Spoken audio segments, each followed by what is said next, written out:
Hello everybody, happy Monday. This is the last week, yahoo! Oh my gosh, you guys, we did it. This has been the craziest few months of my life, the craziest teaching experience, and I'm sure you probably feel the same, and yeah, it's just been bananas. And here we are, we're in the last week, so yes, we did it.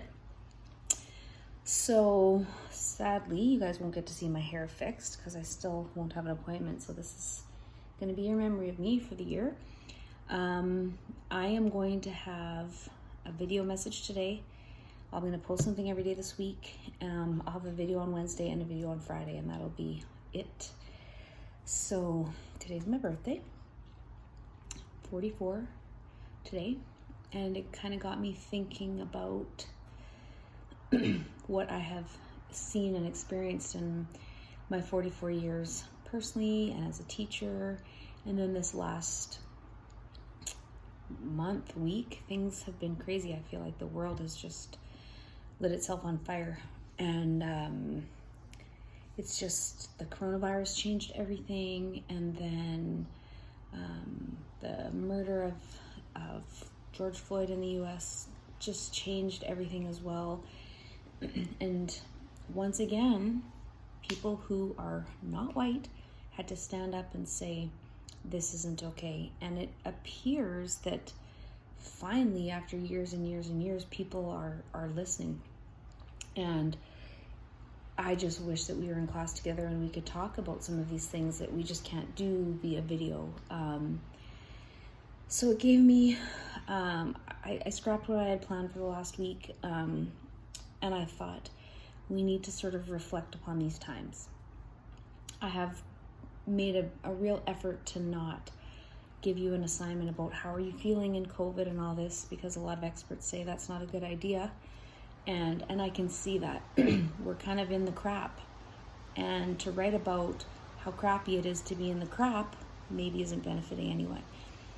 But there's a difference between that and taking stock of the world around us and realizing that while we live in a great country, a great continent, a great world in so many places, when you fear for your life because you're not white, it's just not okay.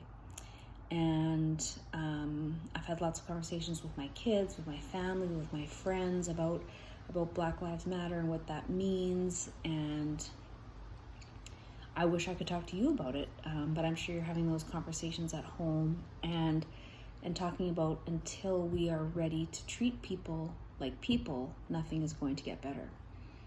And then if we, turn that lens on ourselves and look at ourselves as Canadians and how we treat our First People and how Indigenous people don't have the same feelings of freedom like I have, and what that means and what white privilege really is and how we recognize what that means, and then what do we do about it, because recognizing things is great and all, but then what?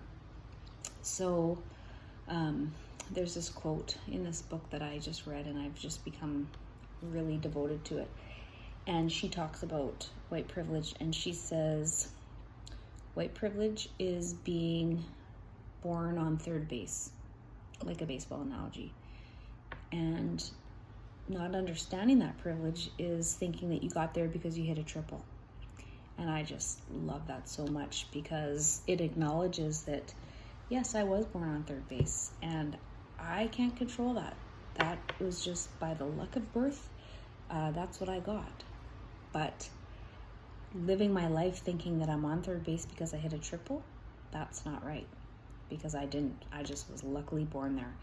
So, and you guys all have different perspectives because you come from all over the place and your parents believe all different things, and you guys believe all different things too.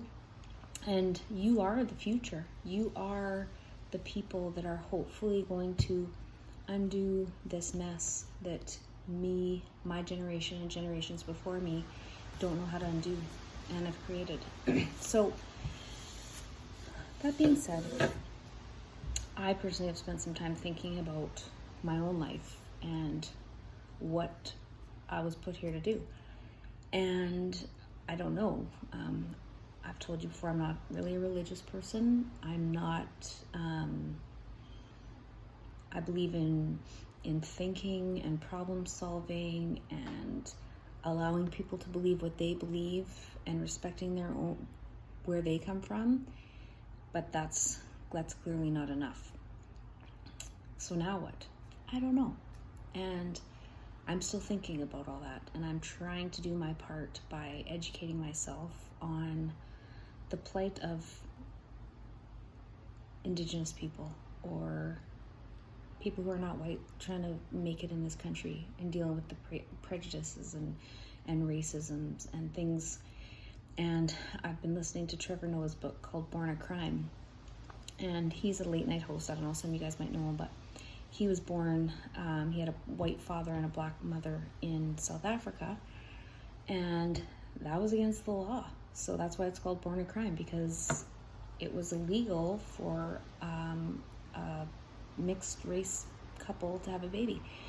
And he talks about how the first barrier isn't maybe color, but it's language. So if I look different from you, you may feel nervous about me, but if I start speaking like you're speaking, then that breaks down a barrier, and we're like, oh, okay, yeah, well, we have something in common.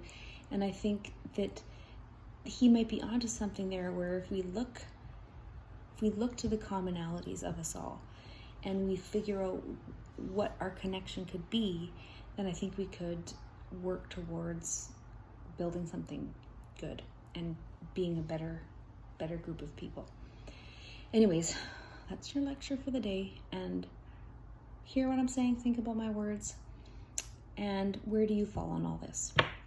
So on today, my 44th birthday, I want you to think about things that, and write about, and I'm gonna make this due on Monday. I want you to think about, not Monday, Friday, sorry. I want you to think about this world that you're inheriting. And I want you to think about what's happening in the world right now. And I want you to try to make sense of it. I want you to think about what in the heck is going on and how did we get here and what's our way out. Now you might be thinking, I just listened to you talk for 7 minutes and 45 seconds and I have no idea what you're saying. And I'm trying to make it broad so that you can just write about what you're thinking, what you're feeling, what this world is like. What are your fears? What are your hopes? What do you think this world could be?